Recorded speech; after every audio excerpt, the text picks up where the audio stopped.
Assalamualaikum warahmatullahi wabarakatuh.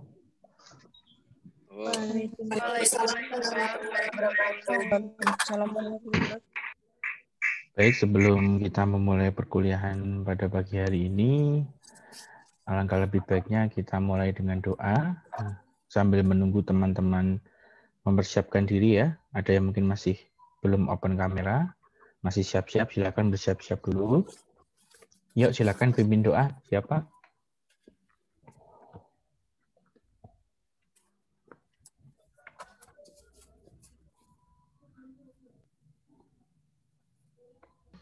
Untuk memulai perkuliahan kita hari ini, marilah kita berdoa. Doa dimulai. Bismillahirrahmanirrahim. Wabil islami dina wabi Muhammadin nabiyya wa rasulah Rabbi zidni ilma warzuqni fahma. Amin ya rabbal alamin. Oke, terima kasih teman-teman sudah memasuki room.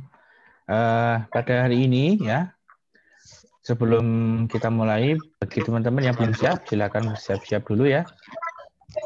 Di tempat saya yang belum open kamera ada Anis Mufidah, ada Sofian Dwi, ada Anggi Fitri, ada Faikoh, ada Nur Arifah, ada Zulfa Anissa, terus Rofi Kotul juga belum muncul, Aditya Munandar, Zulfa Anissa, dan lain sebagainya. Oke, silakan bersiap-siap dulu ya sebelum kita mulai. Buat teman-teman yang lain silakan disiapkan.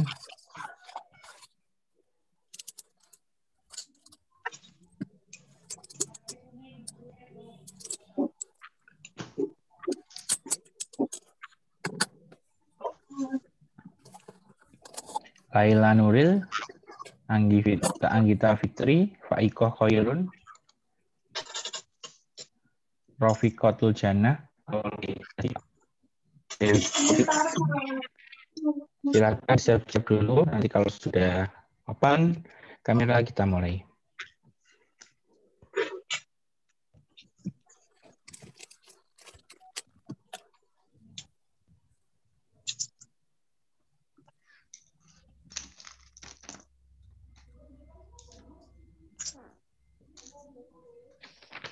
Oke, sambil menunggu ya teman-teman lain. Gimana kabarnya teman-teman, sehat semua? Alhamdulillah. Alhamdulillah sehat. Alhamdulillah sehat ya. Ya. Jian sehat nih, Jian? Sehat, Pak. Oh iya, lagi di rumah apa di kos ini? Di kos, Pak. Oh, di kos, di Salatiga berarti ya? Iya. Nggak pulang ke Jakarta? Rumahnya Jakarta ya? Iya, Depok. Oh iya. Oh, Depok. Nggak pulang ke Depok? Pulang, Pak. Oh, enggak. Siapa lagi ya? Vicky Ariana. Vicky Ariana gimana, sehat? Sehat, Pak. Oh iya, lagi di rumah ini. Rumahnya mana tuh lupa saya. Demak. Oh, Demak. Demak banjir ya? Banjir nggak nih? Yang ke arah barat. Oh iya, iya. Oh iya. Oke. Ya, semuanya sudah siap ya hari ini berkuliah ya. Tinggal nunggu nih Dewi Puri belum open, Aulia Siva, Rofi Kotul sudah bergabung, terus Pak Iko belum, Diki belum, Nur Arifah belum, Laila Nuril belum. Ya, kita tunggu ya. Nggak apa-apa, sebentar aja, tunggu. Sambil mendengar kabar dari teman-teman semua, sehat semua, jadi saya senang ya bisa kembali bergabung dengan kalian di mata kuliah ini ya.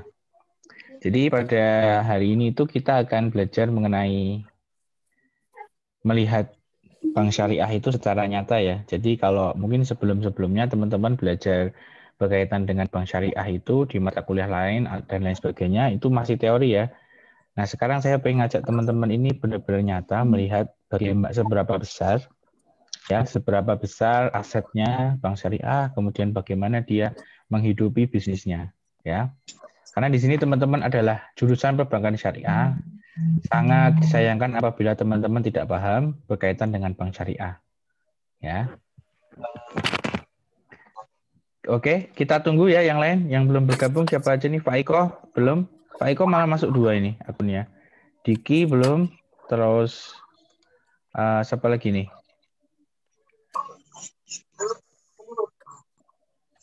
Alwi, mana Alwi? Aulia. Oke, Aulia Siva.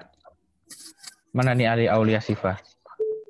Biar bersiap-siap dulu ya. Diki mana? Dita udah hadir belum? Kita paketnya habis, Pak. Masih beli kota, Pak. Oh gitu. Kayaknya di sini ada ini ya anggota baru ya. Saya di Siakat kok muncul satu mahasiswa baru angkatan 2020. Siapa ya? Trimo Ayat Labib ada. Belum bergabung ya?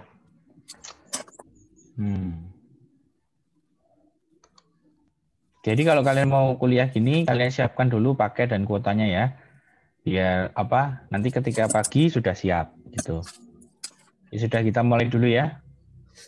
Oke, kita hari ini kuis ya. Kuis bener ya? Minggu lalu saya bilang kuis belum? Belum. Oh belum ya, nggak apa-apa. Surprise ya berarti ya. Oke, sebelum kita kuliah hari ini, silahkan kalian isi ya kuis yang sudah saya buat di Zoom ini ya. Nanti akan muncul bentar lagi. Saya kasih waktu 5 menit aja. Kalian isi.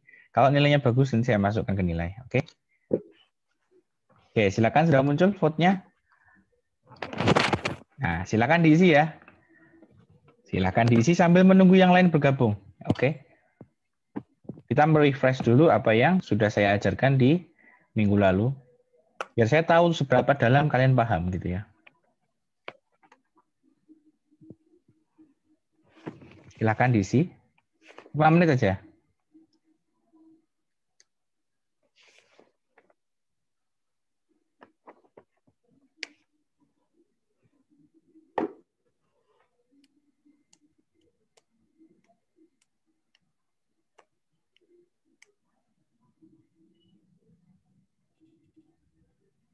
Bagi teman-teman yang baru bergabung, silakan langsung isi ya vote-nya.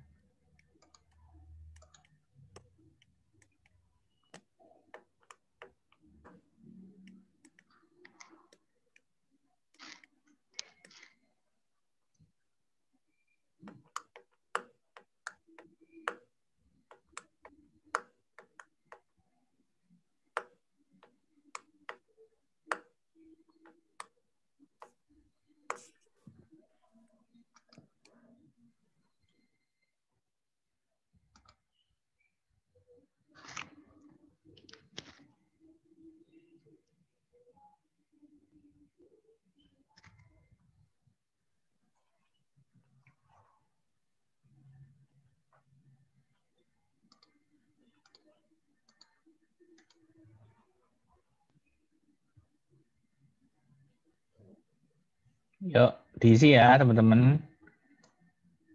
Jangan usah lama-lama, langsung diisi aja. Oke, yang lain silahkan mengisi ya.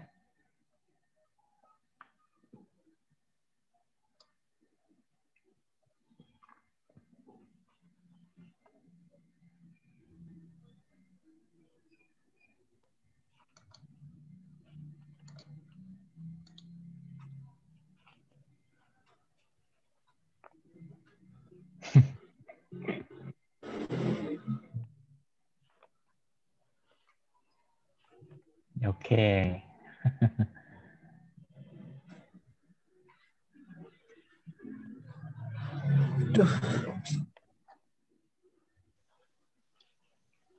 Siapa main?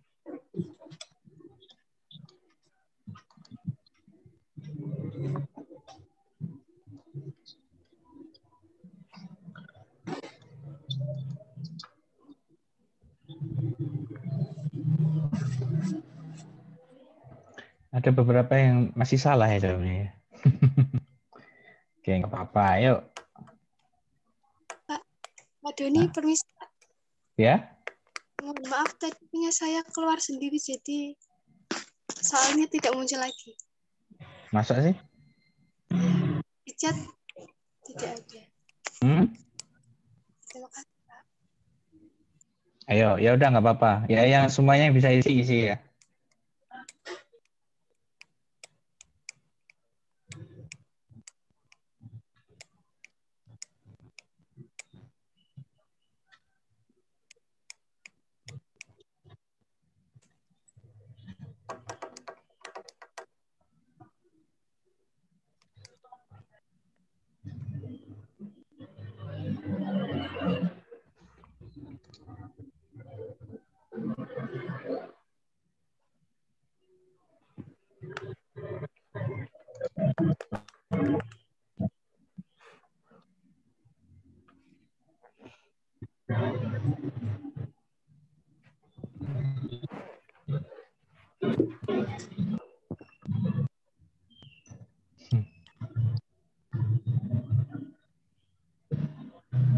Ya, yang bisa ngisi-ngisi ya.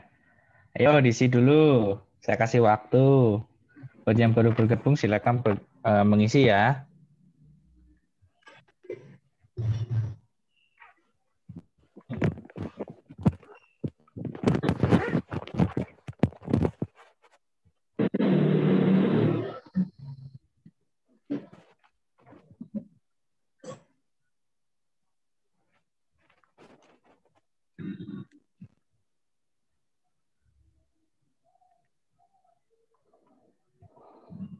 Masih ngisi semua?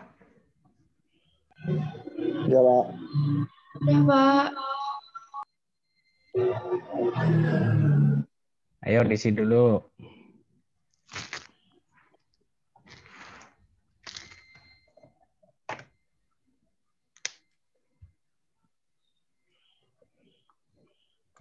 Nanti nilainya masuk ke ini loh.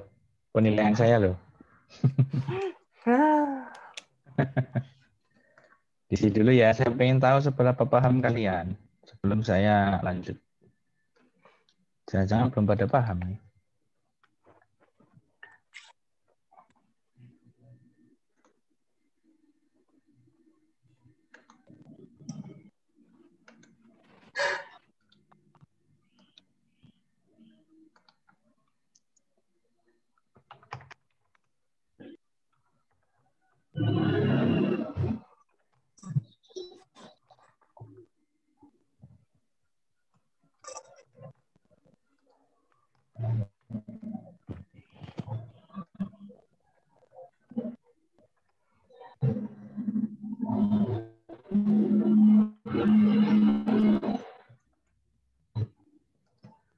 Suaranya dimatiin aja ya. Siapa itu yang hidup tuh? Linda nih masih di jalan bagaimana nih? Diki ini loh, belum muncul ya Diki ya? Kemana Diki ini? Sudah, Pak. Mana Diki? Sudah, Pak. Tapi tempat saya belum muncul videonya.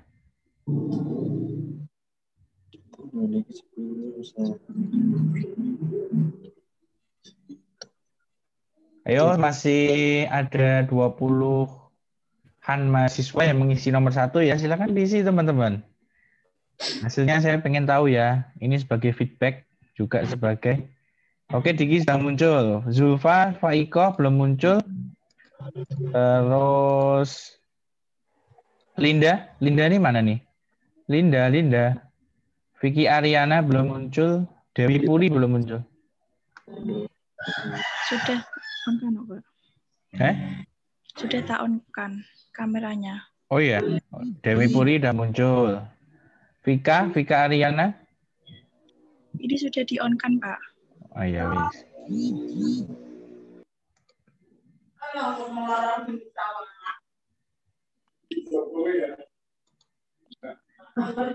Linda di mute dulu ya. Oke, silakan diisi ini pollingnya. Saya tunggu sampai semuanya sudah selesai ngisi ya. Masih ada sekitar 27 mahasiswa untuk nomor 1.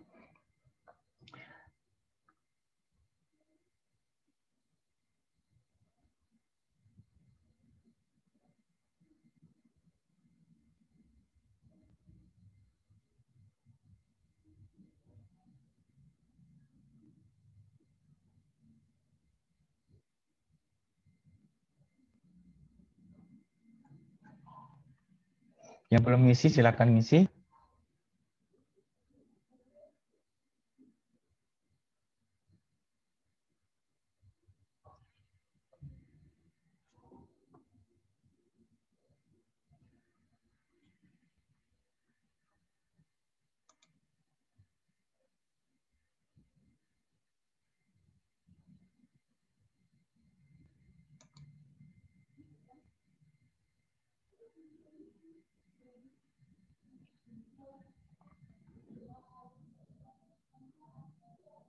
Oke, 1 menit lagi ya.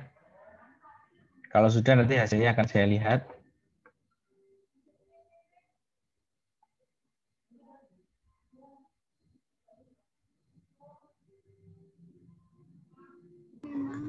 Pak, soalnya hilang. Hilang? Pak, maaf kuisnya tadi nggak keluar, soalnya saya keluar Zoom sendiri. Oh iya, nggak apa-apa. Sudah. Berarti nilainya 0 ya nanti ya?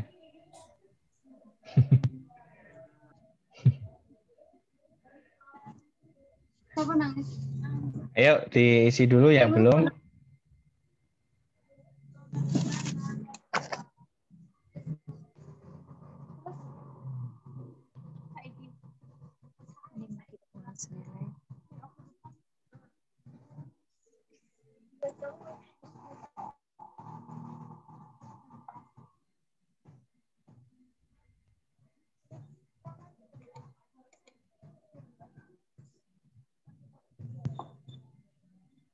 Mang Andi, apa ya Andi? Tuh Andi milik 5 juta, Bang.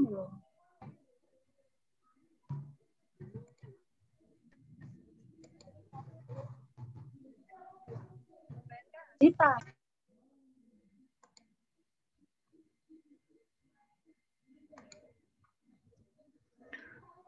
Oke, sudah ya. Saya close ya.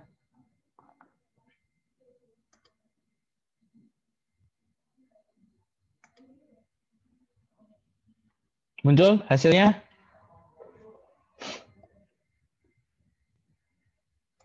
Cek teman-teman semua muncul hasilnya? Muncul nggak di tempat kalian? Muncul, Pak. Oke. Muncul. Yang nomor 1, apa istilah alur operasional bisnis perbankan syariah? Jawabannya apa?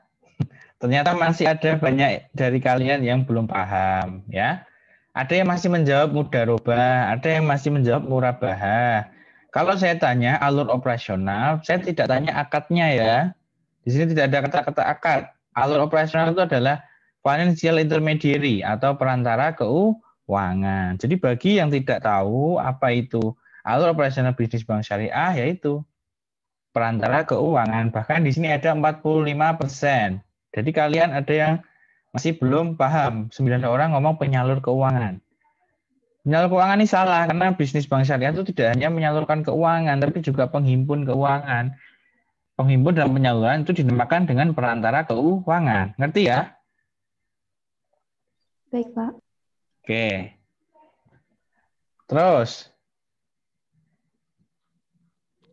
Andi memiliki tabungan senilai 5 juta yang ingin diinvestasikan dalam bentuk deposito. Disebut apakah Andi? Ini masih ada yang menjawab investor. Padahal yang betul adalah kelebihan dana. Ya. Jadi jangan keliru dengan depositor atau investor ya. Jadi dia itu sedang apa? Menabung dalam rangka kelebihan dana gitu ya.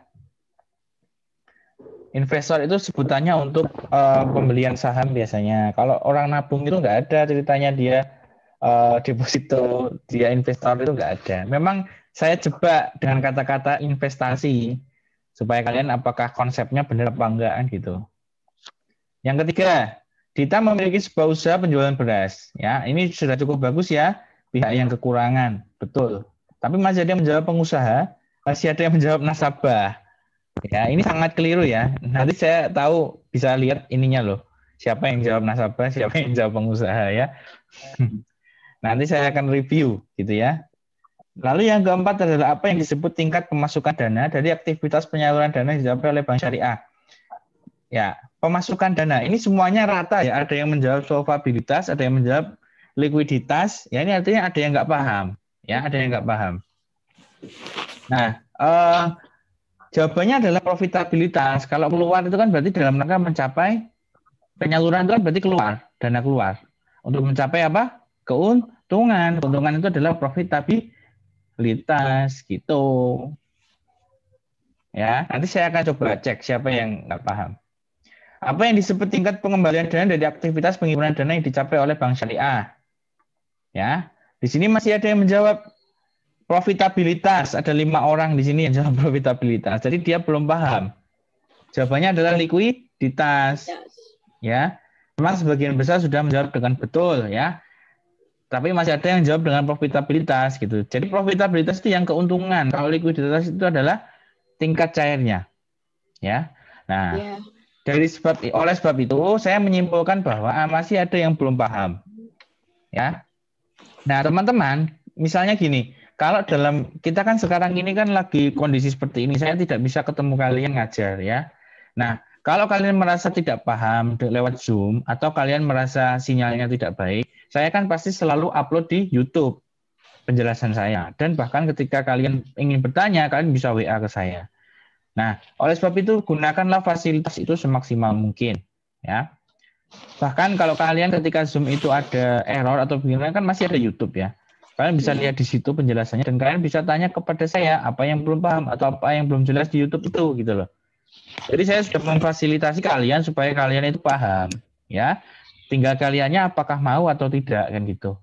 Nah, bagi yang masih belum paham ini ya, kalian harus benar-benar belajar lagi gitu loh. Kalian harus benar-benar mengulang lagi dari materi saya yang pertama. Makanya lihatlah di YouTube. Saya bikin YouTube itu supaya kalian bisa nonton video saya di situ. Artinya rekaman dari pembelajaran kita itu ada di situ sehingga ketika kalian ada yang putus-putus suara saya, kalian bisa lihat di situ nanti gitu loh.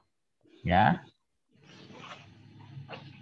Saya juga berusaha untuk menyediakan fasilitas yang cukup. Seperti Zoom ini, saya Zoom ini pakai Zoom yang Pro, bukan yang basic. Jadi saya tidak putus-putus di tengah jalan dan saya bisa ngerekam.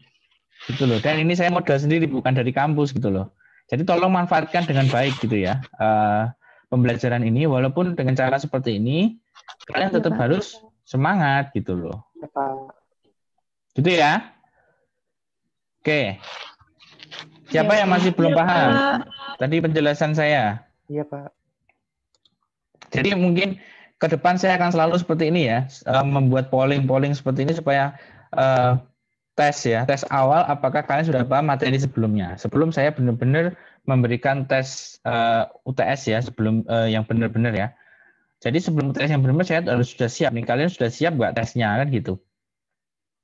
Ya. Terus juga kalau pada saat saya mau kuliah, kalian tolong siap, jangan mau kuliah kok baru kuotanya habis dan sebagainya. Kalian harus siapkan ya. Siapkan betul-betul diukur. Ya, kalau kurang lebih saya itu mengajar akan pakai Zoom seperti ini gitu loh. Diukur ya. Terus juga harus secara waktu siap. Kalian berarti jam 7 harus sudah siap di rumah. Jadi kalian tidak pergi kemana-mana gitu ya.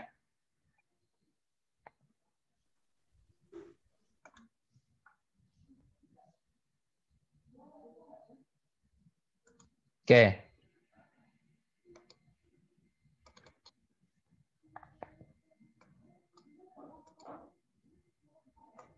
Sudah muncul share screen saya? Sudah, Pak. Oke. Oke, jadi kalian sungguh-sungguh ya belajar ya. Nah, pada pertemuan kali ini saya akan mengajak teman-teman untuk mempraktekkan yang sudah kita pahami kemarin. Ya, yang sudah kita pahami kemarin itu adalah berkaitan alat operasional dan lain sebagainya. Nah, sekarang kita di bab 2 ini adalah mengenal bank syariah. Mengenal bank syariah melalui laporan keuangannya. Ya. Laporan keuangannya. Nah, kenapa kalau saya masuk ke sini? Karena saya tidak mau kalian itu hanya memahami secara teori. Nanti tahun depan sudah lupa. Ya. Nah, dengan berbekal materi hari ini, kalian tuh bisa memahami bank syariah dari waktu ke waktu. Misalkan sekarang kalian bisa melihat laporan keuangan Bank Syariah A itu seperti apa, B seperti apa, sehingga kalian tahu akan terpatri dalam pikiran kalian bahwa oh ini di sisi penyaluran, ini bank misalkan BRI Syariah itu penyalurannya pada tahun ini sekitar 1 miliar. Kok sekarang penghimpunannya ini ya cuma 2 miliar, berarti kan 50-50. Apakah bahaya bank seperti ini?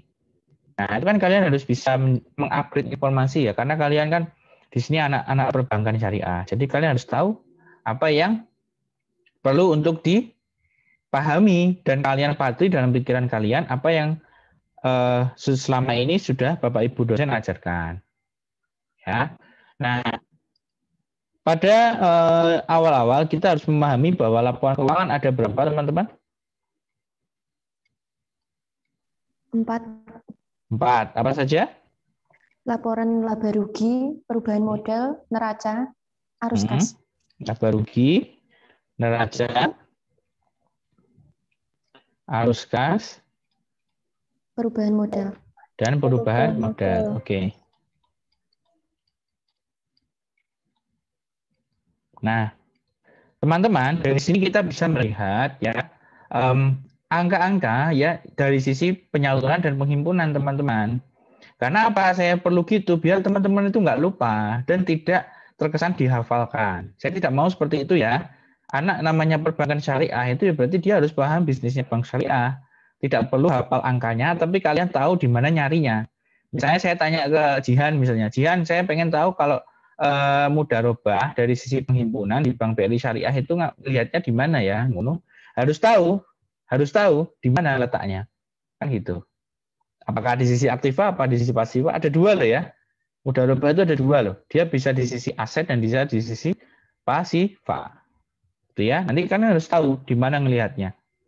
Karena itu berhubungan dengan yang namanya alur bisnisnya, alur operasionalnya. Di sini ada mudharabah. Di sini ada juga mudharabah.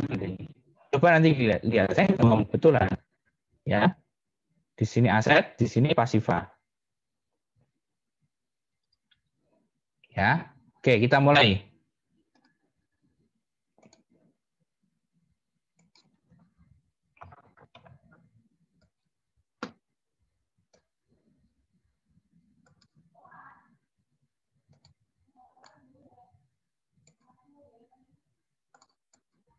Sudah muncul share screen saya?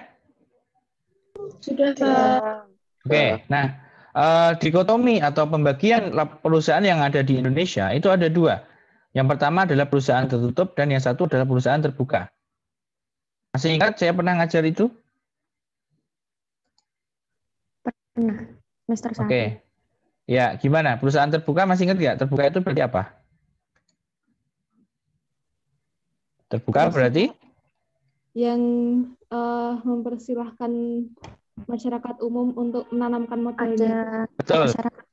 Betul sekali. Masyarakat bisa menanamkan modal.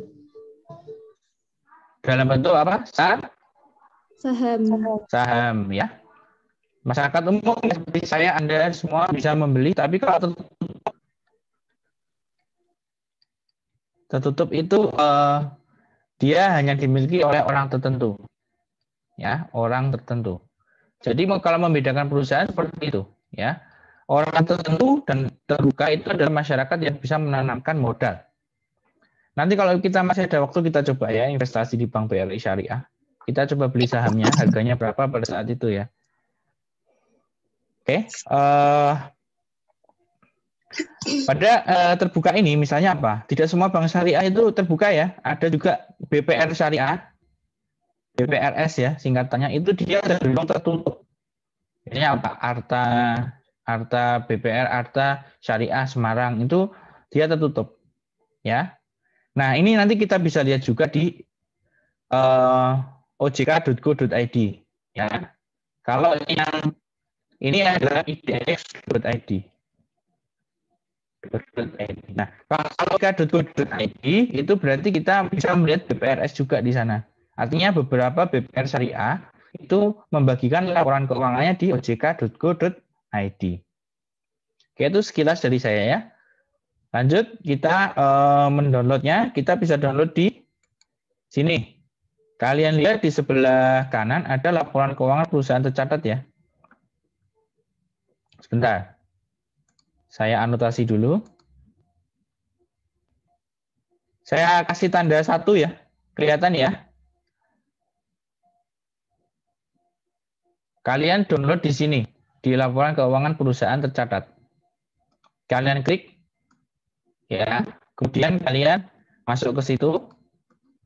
Nah, kalian pilih, kalau kalian ingin mencari laporan keuangan, tinggal mencari di sebelah ini ada tulisannya ya, sebentar.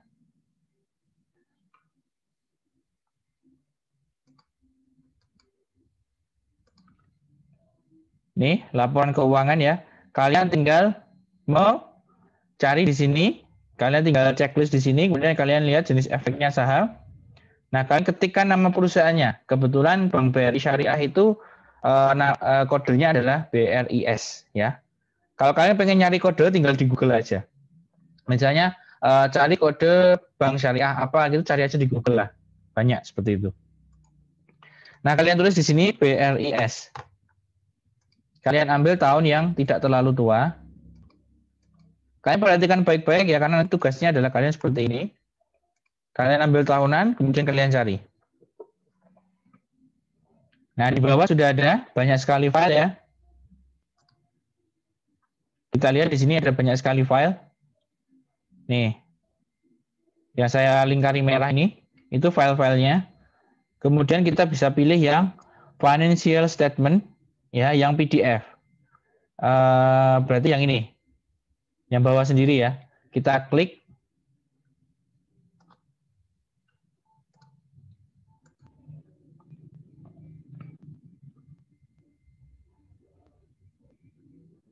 Nah, kita sudah masuk ya. Kita bisa perbesar dulu. Sebentar, biar kalian bisa melihat. Nah, ini ya. Ini BRI Syariah. BRI Syariah. Kita coba untuk melihat bagaimana laporan keuangannya. Kalian lihat di atas ada PT Bank BRI Syariah ya namanya. Ada embel-embelnya TBK. Itu artinya perusahaan ini adalah perusahaan terbuka. Kita lihat di sini. Ya. Terus kemudian dia sektornya adalah sektor 8. Perlu kalian ketahui bahwa di Indonesia ini semua perusahaan yang listing di bursa dibagi ke dalam 9 sektor. Sektor yang nomor 8 adalah sektor finance. Nanti kalian bisa lihat di Google ya. Cari aja 9 sektor saham, 9 sektor perusahaan di Indonesia. Kalian bisa cari di situlah, gampang. Banyak sumbernya banyak ya. Nah, sektor 8 ini adalah finance, di mana di sini ada bank konvensional, ada bank syariah juga, kemudian ada leasing. Leasing itu perusahaan yang sifatnya tidak menghimpun dana, tapi dia berbisnis dalam penyaluran. Jadi bisa kalian bedakan ya. Kalau kalian ketemu namanya Adira Finance, pernah dengar ya Adira Finance ya? Pernah. Terus ada BMI Finance, BCA Finance, itu semua adalah bisnis namanya multi finance atau leasing. Dia tidak seperti bank, ya, artinya dia tidak menyalurkan kelebihan dana ke kekurangan dana, tapi dia hanya melakukan kekurangan dana, artinya melakukan penyaluran dana saja tanpa penghimpunan dana. Kalau bank itu baik syariah maupun konvensional itu semuanya penghimpunan dan penyaluran dana. Tapi kalau multi finance seperti Adira, kemudian BCA Finance, BFI Finance dan lain sebagainya itu adalah penyaluran saja. Dia tidak punya hak untuk menabung atau membuka tabungan, giro, deposito, dia tidak ada. Sehingga dia tidak memiliki kewajiban untuk likuiditas ke masyarakat. Paham teman-teman ya? Paham, Pak. Oke. Lanjut kita. Ya, kita lihat di sini pembulatannya dalam bentuk jutaan ya. Kita bisa lihat di sini pembulatannya dalam bentuk jutaan. Nah, berarti kalau jutaan berarti ada nolnya 6 di belakang, gini. Kalau nolnya ada 6, berarti misalnya di sini ada angka 3.225, berarti artinya kalau dibulatkan jutaan berarti 3.225 juta. Gitu ya? Paham ya? Paham, Pak. Oke, lanjut. Nah, kita masuk ke laporannya. Yang pertama adalah laporan posisi keuangan. Jadi di dalam PSAK terbaru, pernyataan standar akuntansi keuangan yang terbaru, laporan posisi keuangan ini sama aja dengan neraca, ya. Nah, di sini dia tidak berbentuk T ya. Biasanya kan T yang sebelah kiri aset, yang sebelah kanan pasifa atau utang plus modal. Tapi kalau di sini dia dibagi dua, dia memberikan informasi pada 2019 dan pada informasi 2018. Kita lihat di sini neraca itu per tanggal ya. Tidak biasanya kalau laba rugi kan 1 Januari sampai 31 Desember ya enggak? Tapi kalau di sini dia itu 1 titik, artinya 1 hari, hanya 31 Desember. Posisi keuangan 31 Desember dengan 30 Desember itu bisa saja terjadi perbedaan. Ya, antara 30 dengan 31 itu bisa saja terjadi perbedaan. Ya, maka yang namanya neraca itu dia selalu Selalu pada 1 titik atau 1 hari. Bahkan kalau transaksinya banyak bisa tiap jam beda. Jadi pada 1 titik itu kita lihat neracanya seperti apa. Beda dengan laba rugi. Kalau laba rugi itu setiap periodik. Artinya kita mau lihat laba rugi per bulan atau dari tanggal 1 Januari 2019 sampai 31 Desember 2019. Gitu ya. Jadi per titik dengan per periodik itu berbeda. Itu di akuntansi sih sebenarnya. Tapi kalian perlu paham. Oke, nah sekarang kita masuk ke aset teman-teman semua, ya. Aset. Di aset ini berarti kita ngomongin sisi apa? Penyaluran. Artinya ini adalah aset yang dikeluarkan oleh bank syariah. Ya, kalau saya gambarkan huruf T itu di sebelah kiri. Ya, di sini ya. Nah, saya bilang kenapa kalian perlu memahami materi yang kedua ini karena yang namanya bank syariah itu atau bank pada umumnya itu bisnisnya berbeda ya. Artinya kalau aset di sini harus dipahami bahwa dia uang yang keluar. Artinya pengeluaran dalam bentuk penyaluran. Ya. Jadi kalau di sini ketemu akad-akad yang lupa ini kan harusnya adanya di penghimpunan juga gitu. Nah, kalian harus paham mana yang penghimpunan, mana yang penyaluran. Ya. Kalau kalian lihat di sini kas, berarti di sini adalah uang yang betul-betul dia pegang. Artinya kas ini adalah kas uang kasar ya. Artinya uang yang fisik yang bisa dia pegang. Kalau nolnya ada 6, berarti berapa ini? Berapa? 262 miliar 485. Betul. 262 miliar 485 juta. Kan gitu. Oke, paham ya? Sehingga dia memiliki kas kasar sebanyak seperti itu. Yaitu normal ya, umum. Sekarang kalau ada akun giro pada Bank Indonesia, berarti dia keluar sekian. Dalam bentuk apa? Giro ke bank lain. Jadi bank itu bisa nabung ke bank lain, atau dia juga bisa titip dana ke bank lain juga. Nih, saya kasih warna hijau ya. Nih, 1, 2, 3. Ini semuanya adalah titip dana dalam bentuk giro ke orang lain atau bank lain. Ya. Boleh nggak bank syariah seperti itu? Boleh, itu untuk menjaga likuiditas. Jadi uang yang dimiliki oleh bank syariah itu tidak serta-merta harus disalurkan semua, tapi juga disimpan dalam bentuk tabungan atau giro. Ya kasarnya kalau kalian mungkin bahasanya tabungan ya, nggak apa-apa. Tabungan itu kan menyimpan ke orang lain, gitu. Ya, jadi bank itu juga sama kayak kita, dia juga bisa nabung di tempat lain juga. Ya, ini sebesar berapa? 1.327.895. Kalau nolnya ada 6 berarti 1 triliun. Ya, 1 triliun sekian. Ya, kita lihat bahwa penyimpanannya lebih besar daripada kasnya kasar. Karena memegang kas kasar itu juga lebih beresiko daripada di giro. Kalau giro pada Bank Indonesia kan memang sudah diatur segitu. Jadi kenapa kok bank syariah itu wajib menyetor giro ke Bank Indonesia? Karena biar aman. Kalau ini misalkan ada apa-apa kan bisa pakai uang 1 triliun ini buat membagikan ke penghimpunan. Jangan lupa bahwa si bank syariah ini harus mengembalikan dari sisi penghimpunan. Nggak boleh semuanya harus disalurkan. Gitu ya.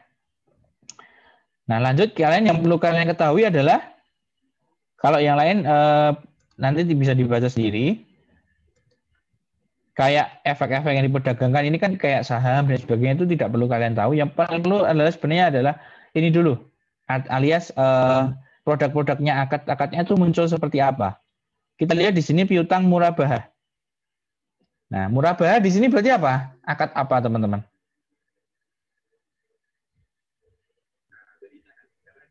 Jual beli. Jual beli. Ya. Akad jual beli di sini besarnya berapa itu kalau kita lihat? 13 triliun. 13 triliun. Ya, 13 triliun teman-teman semua. Ya.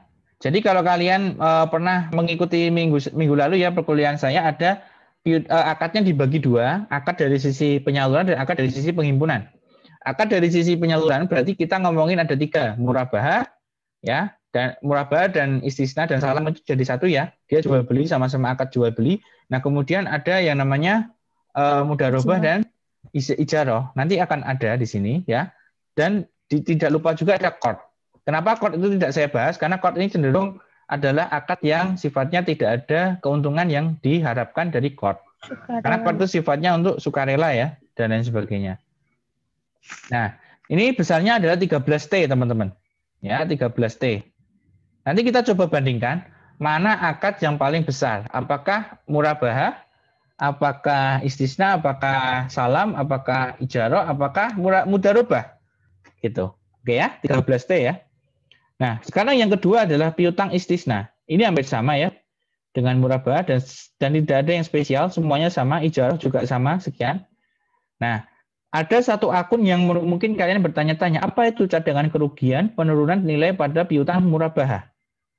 Ya. Nah, teman-teman, ini adalah cadangan jika terjadi yang namanya kerugian akibat tidak terbayar piutang ini, ya. Namanya piutang itu jadi aset, ya. Piutang itu kan aset, artinya kita sudah memberikan pelayanan kita, tapi kita belum mendapatkan pendapatan. Itu namanya piutang. Misalnya, saya jualan laptop, ya. Si Hasan beli laptop saya, laptop sudah saya kasihkan ke Hasan, tapi Hasan belum membayar ke saya. Itu namanya piutang. Ya, di akuntansi ada. Kalian pasti pernah belajar. Nah, di sini teman-teman semua ada 366.000 dan tandanya dikurung. Artinya mengurangi dari piutang yang ada ini, gitu loh. Ya, piutang yang ada ini tuh dikurangi dengan cadangan kerugian supaya apa? Supaya nanti ketika terjadi outstanding atau kerugian dari adanya penurunan nilai atau misalnya uangnya tiba-tiba melayu gitu ya, atau orang yang murabahah lari nggak ada gitu, kita masih punya dana cadangan untuk mengembalikan itu. Bisa dimengerti teman-teman semua? Ada yang ingin ditanyakan? Silakan. Silakan, ada yang ingin ditanyakan? Pak, saya Pak. Ya, silakan. Itu kan kalau cadangan kerugian itu uangnya dapat dari mana ya? Maksudnya udah ada kayak dari banknya sendiri? Cadangan kerugian dari banknya emang uang? Iya. Enggak, ini bukan ini enggak ada uangnya. Enggak, ini hanya laporan saja. Jadi gini, ini kan duitnya belum ada. Namanya piutang itu kan duitnya belum ada tuh. Ya enggak? Oh ya. Nah, kalau duitnya belum ada tapi transaksi ini ya, itu coba untuk disesuaikan sehingga dia tidak terlalu tinggi. Dengan apa? Dengan menambahkan yang namanya cadangan kerugian. Gitu loh. Sehingga nanti total piutangnya tidak 13T sebenarnya. Tapi mungkin ini berapa? Sekitar 12, berapa T ya. Kan gitu. Jadi ini hanya sebagai apa? Ancang-ancang kita kalau nanti misalkan terjadi kerugian akibat piutang itu tidak terbayar oleh si penyalur dana atau si yang kita berikan dana. Itu tadi yang murabahah tadi gitu. Saya kasih contoh deh. Misalnya Kusuma mau beli laptop di Bank BRI Syariah. Dia laptopnya harganya 13T ini ya, 13T. Nah, ternyata si Kusuma ini sudah mendapatkan laptopnya tapi dia belum membayar. Akadnya adalah akad murabahah misalnya gitu ya. Nah, itu 366 ini bisa dicatat di sini sebagai apa? Cadangan kerugian. Nek seumpama si Kusuma terjadi permasalahan terhadap pembayarannya atau pembayaran tidak utuh 13T. Ya, itu namanya cadangan kerugian. Silakan, ada yang ingin tanya lagi? Sebelum saya lanjut. Ya, silakan Zumroto. Bedanya piutang murabahah pihak ketiga sama pihak berelasi itu apa, Pak? Oke. Nah, Misalnya di sini ada piutang murabah pihak ketiga. Ini pihak berrelasi. Pihak ketiga ini adalah nasabah biasanya. Nah, pihak berrelasi ini adalah apa? Bank lain. Bisa. Yang sudah bekerja sama dengan bank syariah. Atau mungkin pemerintah. Namanya juga berrelasi. Artinya berrelasi berarti apa? Ada hubungan. Ya, ada hubungan kedekatan. Atau mungkin di sini ada perusahaan lain mungkin berrelasi. Bisa juga. Kita tidak tahu bentuknya apa. Kalau kita pengen tahu, kita harus lihat di CALK, catatan atas laporan keuangan. Tapi itu terlalu panjang nanti ya. Yang penting kalau ketiga adalah nasabah, yang relasi adalah pihak-pihak yang berhubungan dengan BRI Syariah, seperti perusahaan lain atau bank lain, gitu. Paham Mbak Zumratul ya? Paham Pak, terima kasih. Oke. Yang lain ada lagi? Pak mau nanya. Ya. Dinda. Berarti kalau misalkan cadangan kerugian itu di semua akad itu diperlukan ya, Pak? Betul sekali. Nanti muncul semua ini, kita lihat di istisna muncul ya. Di ijarah muncul, murabah muncul ya, qard muncul enggak? Kita lihat di qard muncul enggak? Coba tebak di qard muncul enggak? Muncul ternyata teman-teman, ya. Qard saja tetap muncul. Ya. Nih. Qard muncul. Mudharabah muncul nggak? Muncul. Oke, ya. Paham ya, Mbak Dinda ya? Paham, Pak. Oke, ada lagi? Oke, saya lanjut dulu ya. Nah, kalian lihat di sini ada mudharabah, teman-teman. Kalau sekarang saya tanya, mudharabah ini berarti kita ceritanya gimana pembiayaan mudharabah ini? Ini ceritanya gimana? Kan saya pernah bilang bahwa mudharabah itu ada di sisi penyaluran dan sisi penghimpunan. Kalau mudharabah ada di sisi sini, berarti dia ada di sisi penyaluran atau penghimpunan?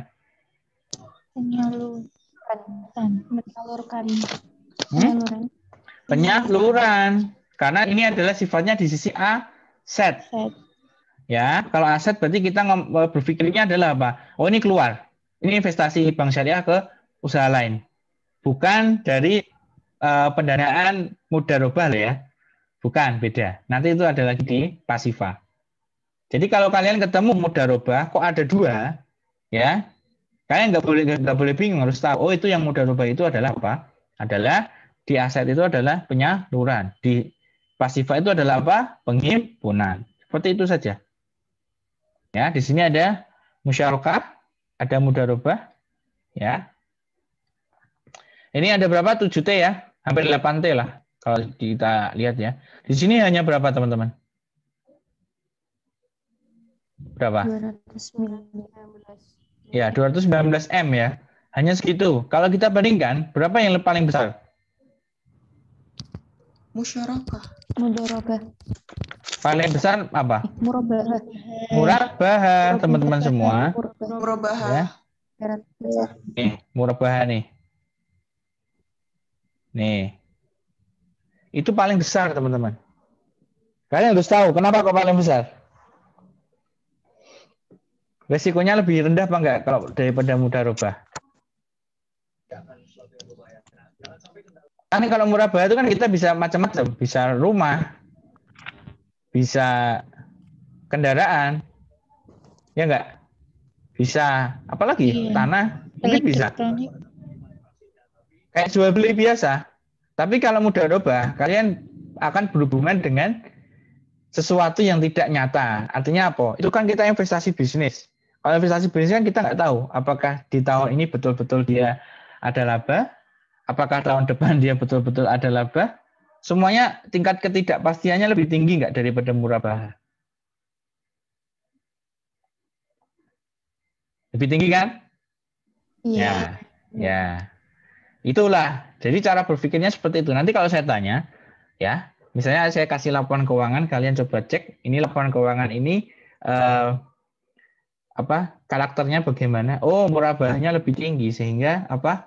Sehingga resikonya berarti murabah lebih rendah. Berarti bank ini memilih strateginya adalah di murabah lebih tinggi. Ya, padahal mungkin murabah itu jarang banget orang yang bahas. Kebanyakan kan mudharabah. Bank syariah berprinsip bagi hasil, kan biasanya kan gitu kan. Tapi sekarang ternyata kalau kita lihat kenyataan 13T untuk murabah sangat luar biasa lebih tinggi daripada mudharabah. Ya. Kalau ada tanya silakan tanya ya. Langsung aja open mic nggak apa-apa.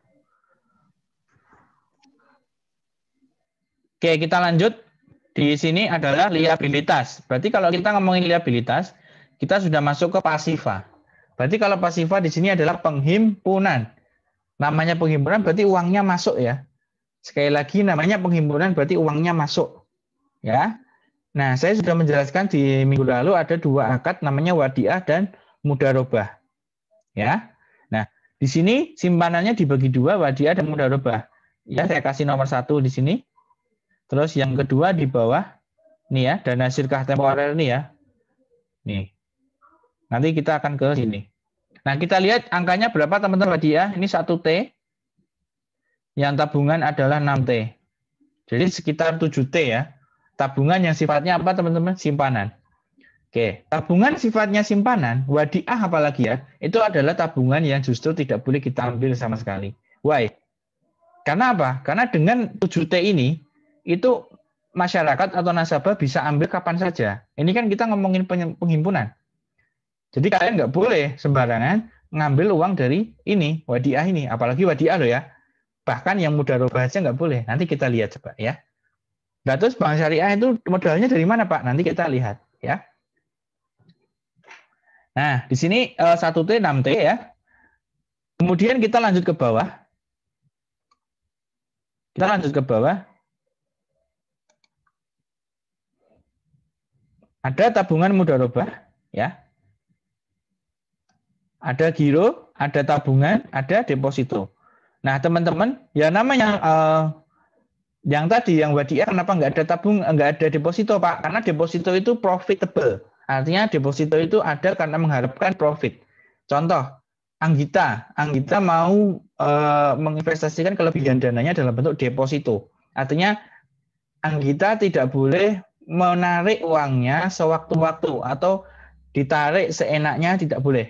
Artinya ada perjanjian di sini akan boleh diambil 1 tahun, 2 tahun, atau 3 tahun, and so on. Banyak sekali perjanjiannya. Atau 6 bulan juga ada. Ya. Nah, kalian coba lihat di sini ya, bahwa giro dan tabungan itu sama-sama nilainya hampir sama dengan wadiah tadi. Ini 4T, ya. Ini sekitar 2T. Ya, hampir sama. Sehingga kita tidak masalah. Tapi, ketika kalian melihat dari sisi deposito, luar biasa besar sekali. Ya, 17T. Itu kenapa? Bahkan berkali-kali lipat dari, hampir 3 kali lipat dari wadiah dan mudharabah. Sehingga di sini, karena apa? Karena di sini ada perjanjian. Baru bisa diambil 1 tahun, baru bisa diambil 2 tahun, baru bisa diambil 3 tahun. Sehingga bank merasa lebih aman dengan deposito ketika dia menggunakan untuk penyaluran pendanaan. Sehingga 13T-nya tadi ya, tadi kalau kita di murabah kan ketemu 13T. 13T-nya murabah tadi. Nah, sekarang di sini ada 17T, artinya masih ada selisih kan? Nah, selisihnya itu adalah untuk bisa mengembalikan dana dari mudharabah yang giro tabungan ini sama wadiah tadi gitu loh. Karena yang paling berbahaya itu adalah 2 itu. Ya, mudharabah yang tabungan sama giro dan wadiah yang giro dan tabungan juga kan gitu. Nah, yang kalau deposito jauh lebih aman karena apa? Karena masyarakat atau nasabah baru bisa mengambil uangnya 1 tahun kemudian, 2 tahun kemudian. Ini kan jangka panjang. Makanya bisnis bank itu tidak hanya menghimpun dana dan juga menyalurkan dana, tapi juga menghimpun jangka waktu dan menyalurkan jangka waktu. Contoh, ini jangka waktunya 1 tahun, ya. Dia kalau misalkan ya saya kasih contoh coba. Gini.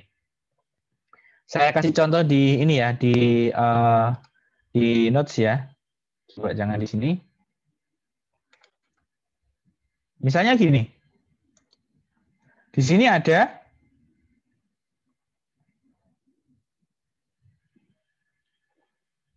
deposito ya.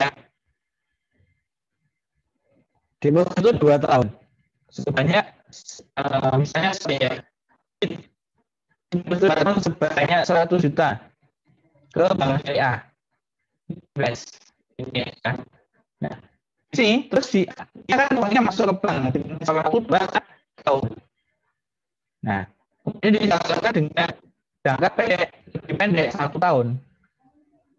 Nah, di sini misalnya ke Hasan. Nah, ini kan selisih antara ini, antara si 2 tahun ini dengan yang 1 tahun ini, kan selisih lebih lama ini. Sehingga ada apa? Ada keamanan. Artinya selama 1 tahun kemudian, ya, Hasan harus mengembalikan ke sini sebesar 100 juta. Ini kalau kita kawin konvensional ya, yang pakai bunga. Ya, kalau pakai bunga. Kalau di bank syariah juga sama, artinya jangka waktu ini juga diperhitungkan gitu loh. Jangan sampai kita punya duit 100 juta deposito, disalurkan dalam ke Hasan 5 tahun, ya jelas.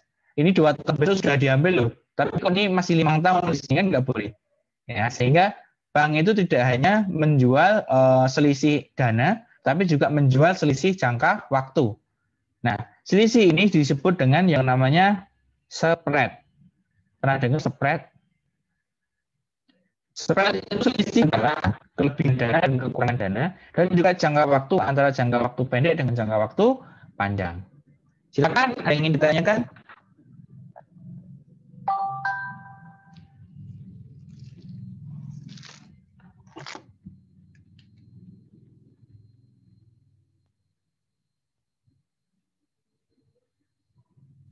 Maaf, Pak.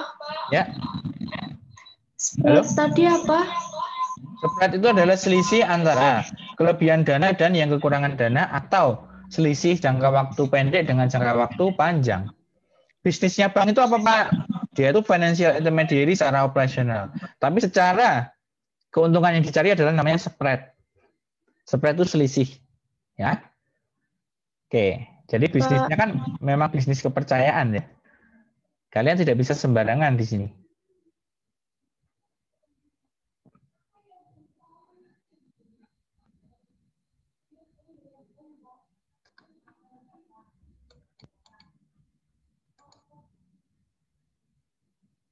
Ada yang ditanyakan, teman-teman?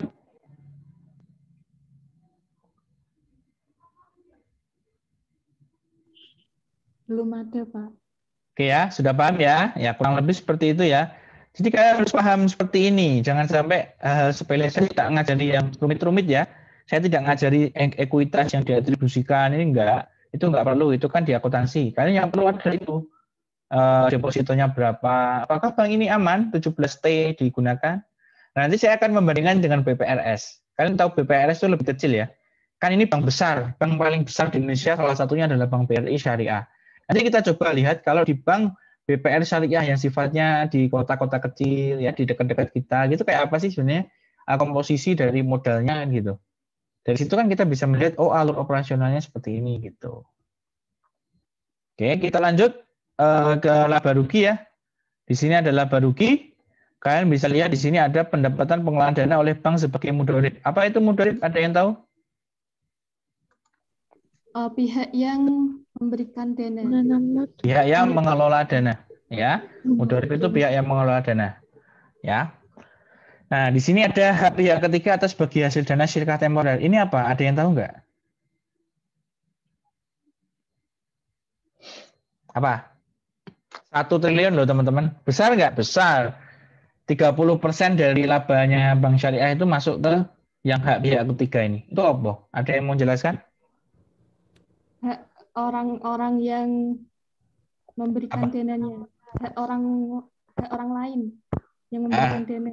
Orang lainnya itu ada di posisi apa? Sebagai apa dan di posisi apa? Yang kelebihan dana. Oke, yang kelebihan dana, betul sekali. Terima kasih, Somutu. Jadi ini adalah orang-orang yang ada di kelebihan dana. Mereka kan perlu dibagikan juga, wong dia deposito. Deposito kan harus dapat keuntungan dong. Kalau nggak ngasih keuntungan ya ngapain di deposito kan? Mending kan buat beli baju, beli mobil dan sebagainya kan. Kalau deposito kan ada harapan mendapatkan apa? Keuntungan gitu loh teman-teman semua. Ini untuk apa? Yang kelebihan dana. Ya, kelebihan dana.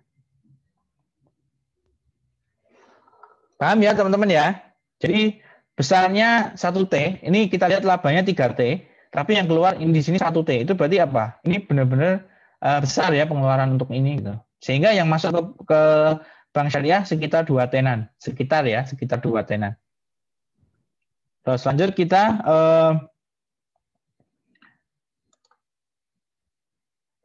Kalau beban umum dan administrasi ini kayak beban pegawai itu sama ya. Sama dengan perusahaan pada umumnya ya. Ini beban operasional 800 juta beban operasionalnya. Oke. Lalu kita masuk di laba bersihnya. Berapa? Berapa teman-teman laba bersihnya? Sudah kelihatan belum? Belum ya? Bentar. Oke, ini ya. Laba bersihnya 67 miliar ya. Bersih ini teman-teman. 67 miliar bersih sudah dipotong pajak. Sudah dipotong apa itu? Pendapatan komprehensif lainnya ya. 67 miliar bersih. Mantap nggak laba bersihnya? Mantap, Pak. Ya, 67 miliar ya. 67 miliar. Ini selama 2019. Kalau selama 2018 berapa teman-teman? 107 miliar. Lebih besar 2018. Oke. Itulah bisnis dari bank syariah. Ya, alur operasionalnya prakteknya seperti itu. Ada yang tertarik membuat bank syariah? Setidaknya kalian nanti harus punya BPR apa gitu loh, ya, paling enggak, atau BMT gitu ya. Tapi konsepnya sama, BMT, BPR sama konsepnya.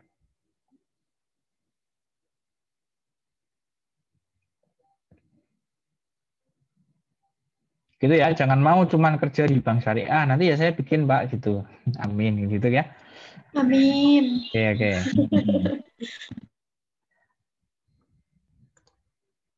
Oke, itu ya kurang lebih. Ini kalau saham nggak perlu. Kalian bisa nanti pelajari itu yang paling penting, yang paling utama ya. Silakan ada pertanyaan teman-teman sebelum saya lanjutkan ke BPRS.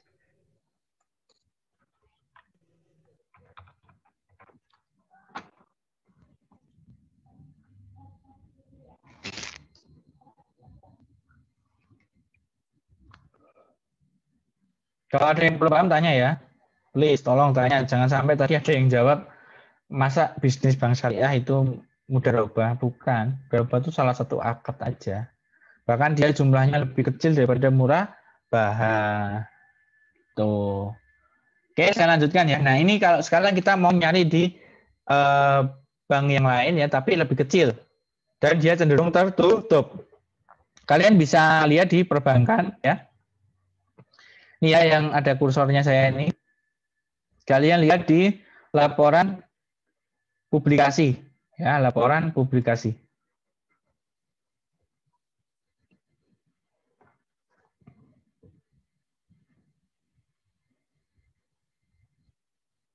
Nah, kalian pilih yang BPR konvensional. Ya. BPR syariah, BPR syariah ya, bukan konvensional. Kalau konvensional itu BPR yang riba, bukan yang syariah. Ini kita lihat ya periode pelaporannya, kita ambil yang 2019. Misalnya ya, ini contoh aja. Ambil yang mungkin Juni. Kalian pilih provinsi mana misalnya? Jawa Tengah ya. Atau mau di mana provinsinya? Jawa Tengah aja, Pak. Jawa Tengah ya. Oke. Pilih kotanya mana? Misalnya di sini yang agak kota besar ya. Kalau soal 3 kayaknya belum ada yang masuk ke OJK. Semarang ya? Semarang aja ya. Oke, kita pilih banknya apa. Nah, di sini ada 3 nanti yang melaporkan. Tentu di Semarang asli mungkin nggak hanya 3, tapi mungkin lebih dari itu. Tapi ini contoh aja ya. Kita pengen membandingkan dari Bank BRI Syariah yang sangat besar ya, sangat dananya luar biasa. Kita lihat ke bank yang kecil, lebih kecil. Ini misalnya kita ambil yang BPR Arta Surya Barokah. Klik, kalian centang yang neraca dan laba rugi aja, kemudian tampilkan.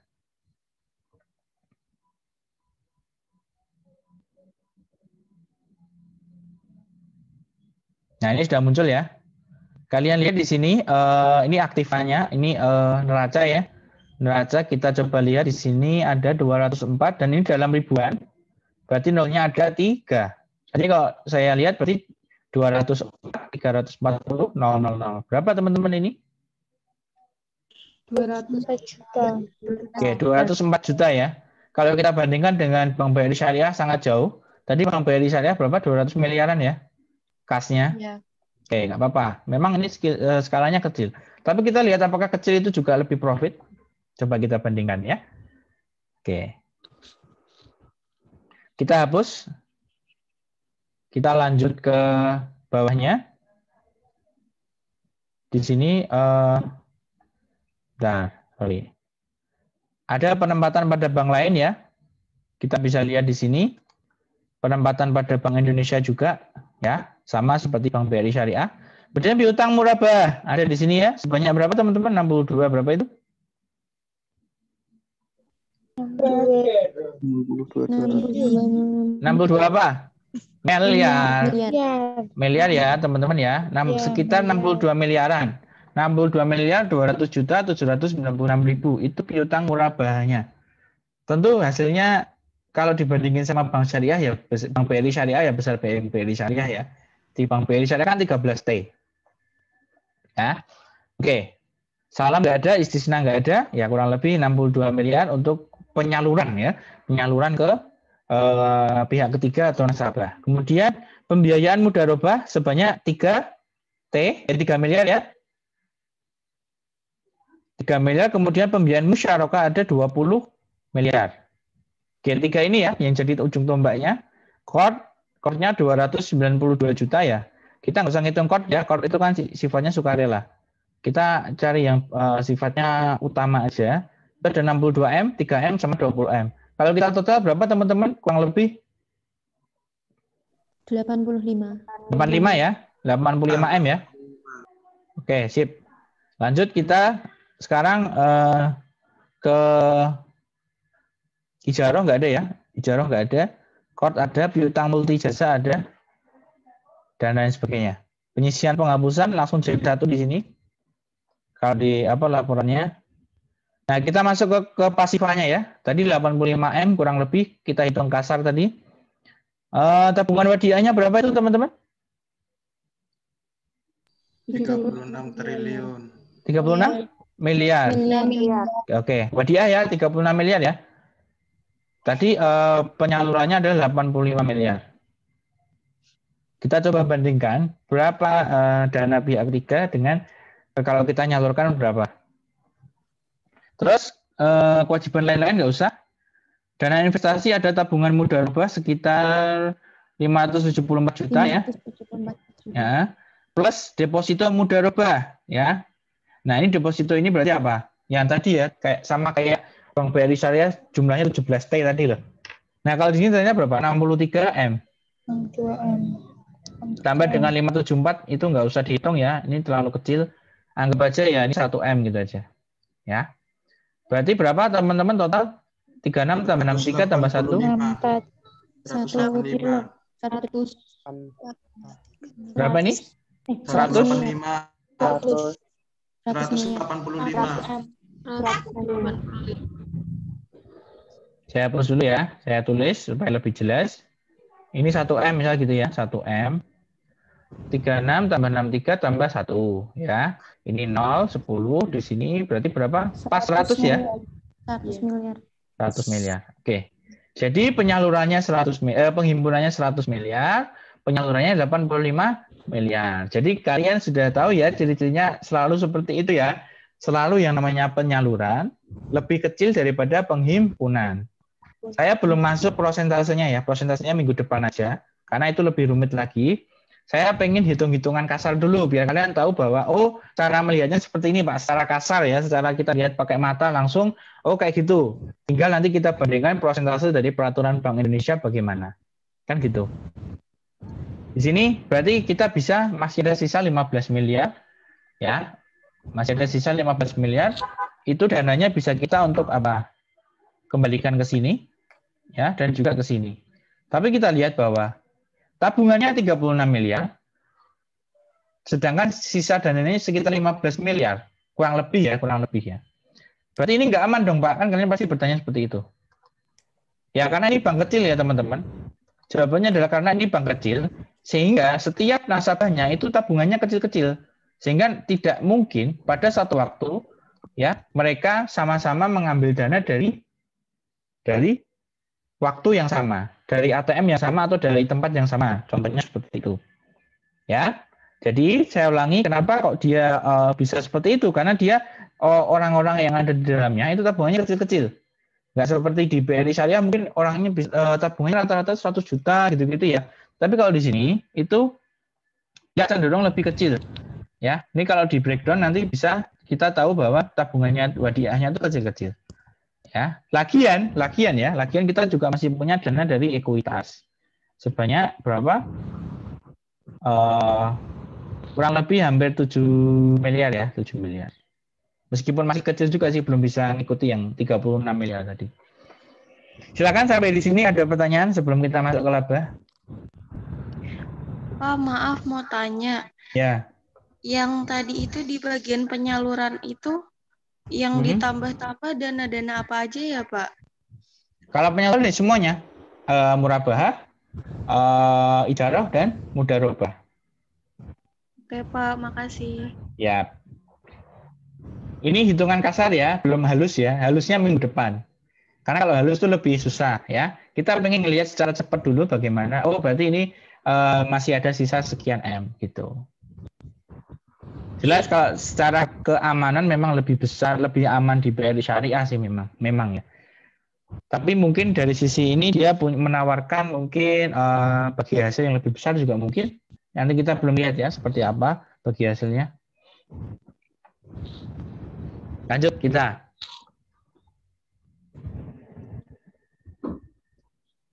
Pak, permisi mau nanya. Iya, silakan.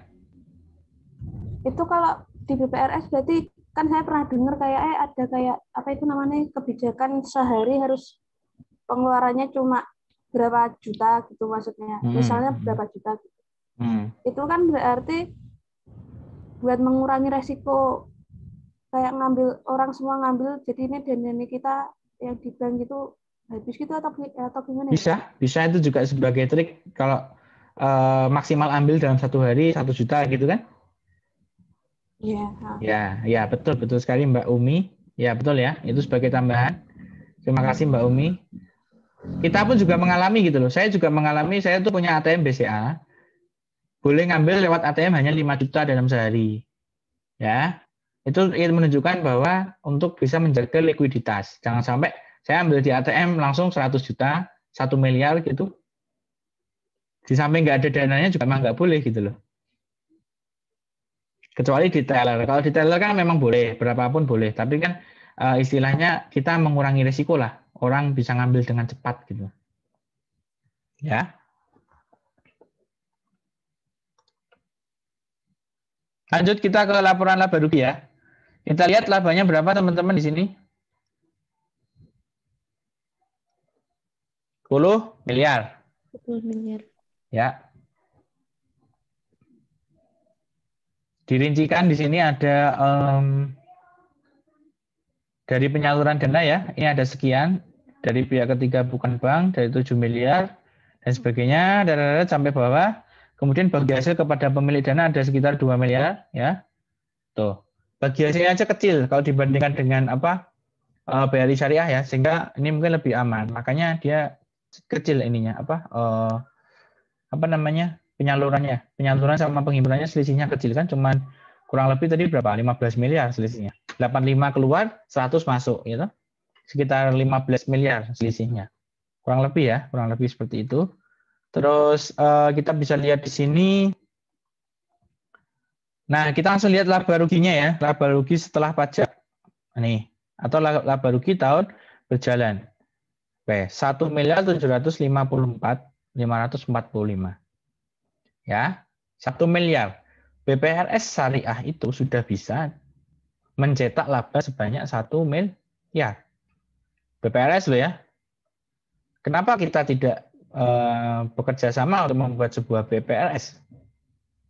Atau kita membuat sebuah perusahaan BPRS. Ya, kalau semuanya dipelajari, insya Allah bisa. Makanya kalian harus semangat belajar ya, biar kalian tuh paham dan nanti bisa memiliki BPRS gitu loh. Ini sudah 1 miliar ya, 1 miliar. Coba kita hitung berapa tingkat ROA-nya.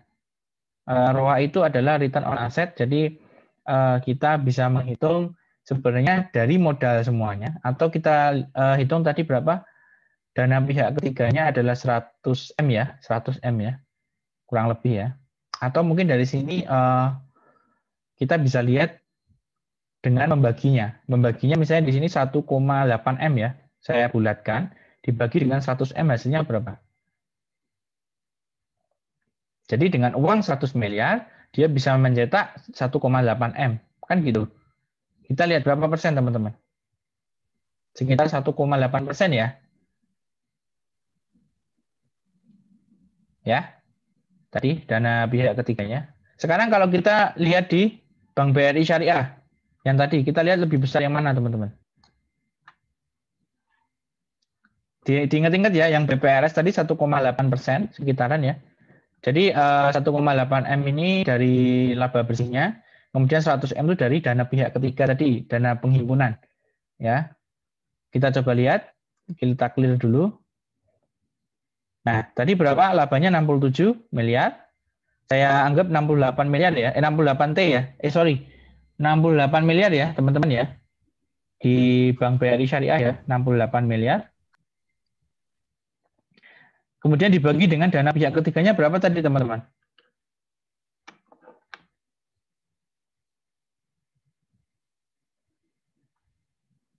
Dana pihak ketiganya tadi berapa? Saya lupa. 17T tambah berapa tadi?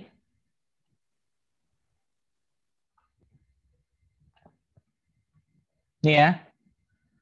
Dana pihak ketiganya ada nih. 17T ya.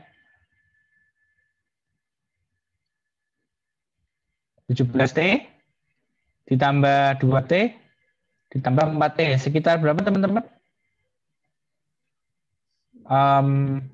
Berapa? Kurang lebih aja lah. 23T ya. 23T ya, oke. 23T. Sekarang kita bandingkan. Ya, sekarang kita coba bandingkan. Lebih menguntungkan mana? Kita punya BPRS atau Bank BRI Syariah ya. Kita lihat coba hitung tadi yang di BPRS. Ya, BPRS tadi adalah 1,8% ya, tingkat return on asset-nya. Kemudian Bank BRI Syariah adalah 67 miliar.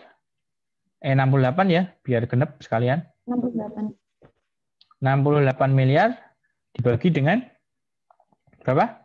23T ya, kurang lebih ya. Iya. Kalian hitung berapa teman-teman? Pakai kalkulator silakan. 2,9 Mbak. 0,29.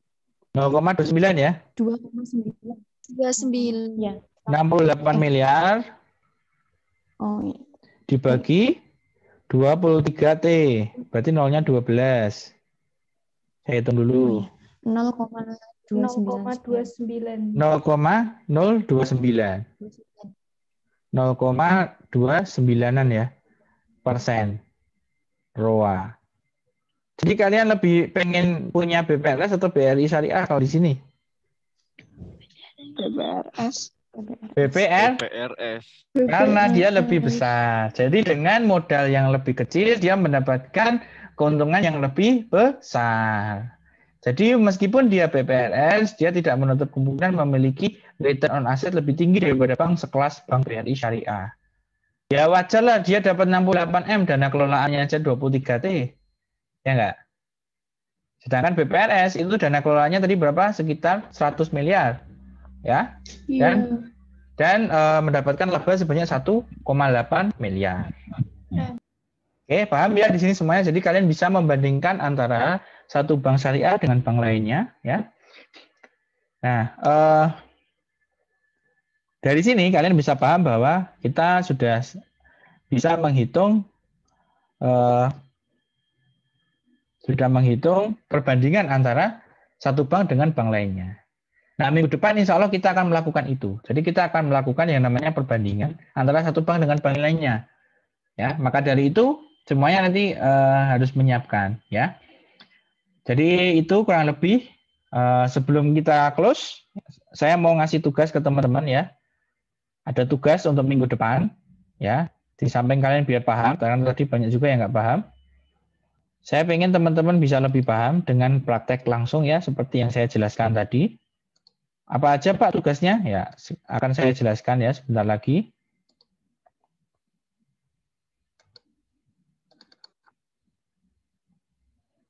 Oke, tugasnya adalah tugas ya buat kelompok. Kelompok isinya adalah 5 orang atau 4 orang ya.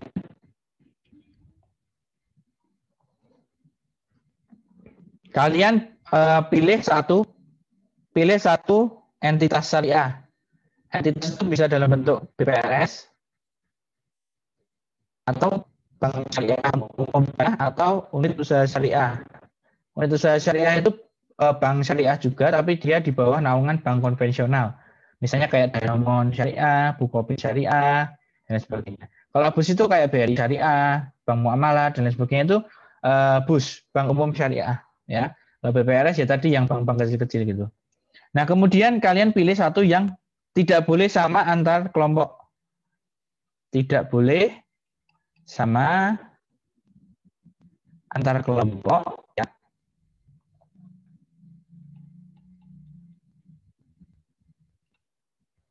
Tidak boleh sama. Kalian pilih sendiri, silahkan. Dikoordinir sendiri, ya. Kelompoknya siapa saja. Nah, kalian tolong jelaskan seperti apa yang saya ajarkan. Apa yang saya ajarkan tadi. Ya, semuanya, semua hitungan. Apa yang saya jelaskan tadi. Misalnya tadi kalian mencari dulu piutang murabahnya berapa, piutang musyarakahnya berapa, pembiayaan mudharabahnya berapa, dan lain sebagainya. Terus kalian jelaskan ini kondisi perusahaannya seperti ini, dana pihak ketiganya ada ini gitu. Nanti kan ini videonya ada di YouTube.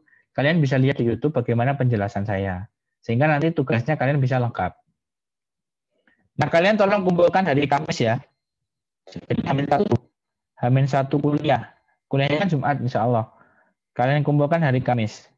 Ya. Kalian kumpulkan ke salah satu koordinator boleh ya.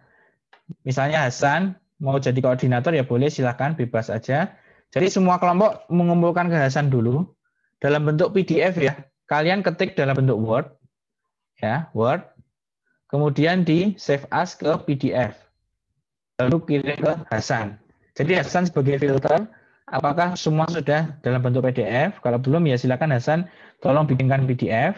Nanti jadi Hasan kumpulkan ke saya sudah dalam bentuk PDF. Silakan, ada yang mau bertanya?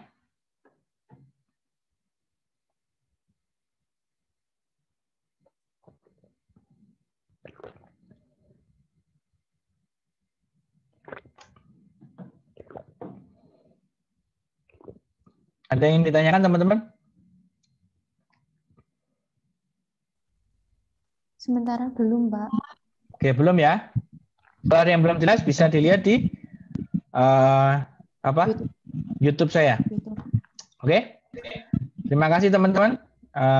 Cukup sekian pertemuan kita hari ini. Silakan dipimpin doa penutup.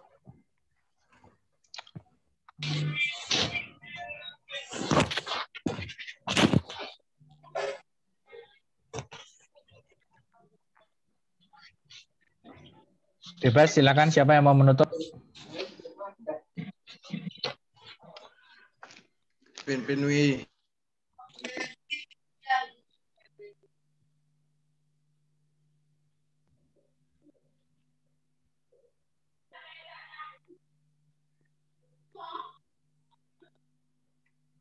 Dengan berakhirnya kuliah hari ini, marilah kita berdoa. Alhamdulillahirabbil alamin, subhanakallahumma wa bihamdika asyhadu an la ilaha illa anta astaghfiruka wa atubu ilaik. Terima kasih teman-teman. Sampai jumpa minggu depan. Jangan lupa tugasnya dikerjakan. Wassalamualaikum warahmatullahi wabarakatuh. Waalaikumsalam warahmatullahi wabarakatuh. Waalaikumsalam warahmatullahi wabarakatuh.